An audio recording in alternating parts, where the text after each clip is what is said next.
오늘은 넷플릭스에서 공개된 연상호 감독의 걸작 계시록에 대해 이야기해 보려고 합니다.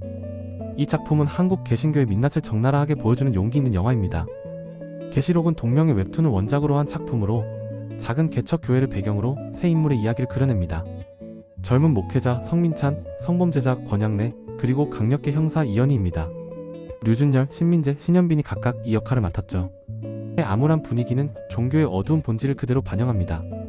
목회자라는 외피를 쓴 성민찬의 실체가 점점 드러나면서 영화는 종교 지도자들의 실체가 얼마나 위선적인지를 적나라하게 보여줍니다. 마지막에 형사 이현희가 권양래가 납치한 여학생을 구출하는 장면에서만 잠시 인간성이 회복되지만 그마저도 종교가 아닌 법과 정의의 힘을 통해서입니다. 연상호 감독은 이전 작품 사이비와 지옥에서도 종교의 맹신과 위선을 날카롭게 비판했지만 계시록에서는 그 비판의 칼날이 더욱 예리해졌습니다. 이 영화는 종교가 어떻게 선량한 사람들까지 맹목적 신앙이라는 이름으로 파멸시키는지 고발합니다.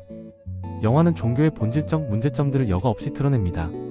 소위 계시라는 미신적 개념, 교회의 배타성, 목회자들의 도덕적 타락, 교회 내 권력 투쟁, 교회 세습과 같은 봉건적 관습, 개인의 욕망을 신의 뜻으로 포장하는 기만, 내부 비리 은폐 방식, 그리고 하나님의 인도라는 미명 하에 벌어지는 독선적 행동들까지 이 모든 요소들이 현대 한국 개신교의 실상을 적나라하게 보여줍니다. 특히 오늘은 이 영화가 던지는 핵심 질문 중 하나인 소위 계시란 사실 무엇인가? 에 초점을 맞추려 합니다. 역사적으로 계시라는 개념은 종교 지도자들이 자신의 권위를 강화하고 신자들을 통제하기 위한 가장 효과적인 도구였습니다. 종교 역사상 수많은 지도자들이 신의 계시를 받았다고 주장하며 대중을 현혹했고 그 결과는 대부분 비극적이었습니다. 이런 계시는 종종 전쟁, 학살, 그리고 끔찍한 차별을 정당화하는 수단이 되어왔죠. 현대 철학은 이러한 계시의 실체를 정확히 꿰뚫어 봅니다.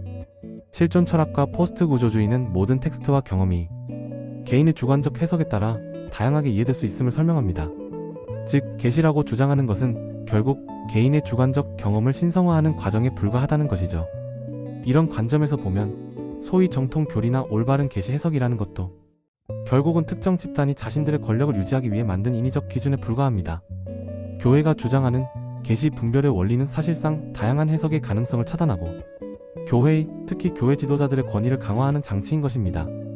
영화 계시록은 바로 이런 종교적 맹신의 위험성을 적나라하게 보여줍니다. 성민찬 목사는 자신의 망상을 계시라는 이름으로 포장합니다.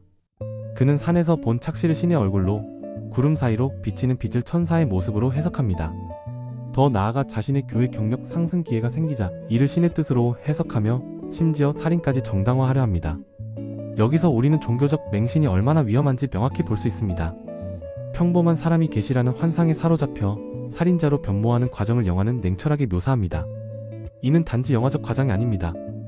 역사적으로 신의 계시를 받았다고 주장하며 끔찍한 행위를 저지른 사례는 무수히 많습니다. 한국 개신교계에서도 목회자들이 하나님의 뜻이라는 이름으로 각종 비리와 부도덕한 행위를 저지르고 정당화하는 사례가 끊임없이 나타납니다. 교회 세습, 성적 타락, 재정 비리, 신도 학대 등 수많은 스캔들이 신의 뜻이라는 이름으로 포장되고 은폐되어 왔습니다. 넷플릭스를 통해 최근 기독교를 비판하는 작품들이 많이 제작되었지만 계시록은 종교적 맹신의 본질을 가장 정확하게 꿰뚫어본 작품입니다. 특히 이 영화의 주인공들이 극단적인 이단이나 사이비가 아닌 정통 개신교 소속이라는 설정은 매우 중요합니다. 이는 문제가 일부 극단적 종파에만 국한된 것이 아니라 제도권 종교의 근본적인 본질과 연관되어 있음을 암시하기 때문입니다. 결국 영화 계시록은 우리에게 묻습니다. 계시라는 이름으로 포장된 맹신이 인간의 이성과 판단력을 얼마나 해치고 있는가? 신의 뜻을 빙자한 종교 지도자들의 권력 남용이 얼마나 많은 사회적 해악을 낳고 있는가? 연상호 감독은 이 영화를 통해 한국 사회가 종교적 맹신에서 벗어나 비판적 사고와 합리적 판단의 중요성을 깨닫기를 촉구하고 있습니다. 종교의 이름으로 자행되는 비합리적 행위들에 대해 더 이상 침묵하지 말고 적극적으로 문제를 제기할 필요가 있다는 메시지를 전달하고 있는 것입니다. 영화 계시록은 단순한 엔터테인먼트가 아닌 한국 사회의 종교적 맹신에 대한 강력한 경고장이자 더 나은 미래를 위한 성찰의 초대장입니다. 맹목적 신앙이 아닌 비판적 사고를 통해 진정한 인간성을 회복할 때 우리는 비로소 계시라는 이름의 환상에서 벗어날 수 있을 것입니다.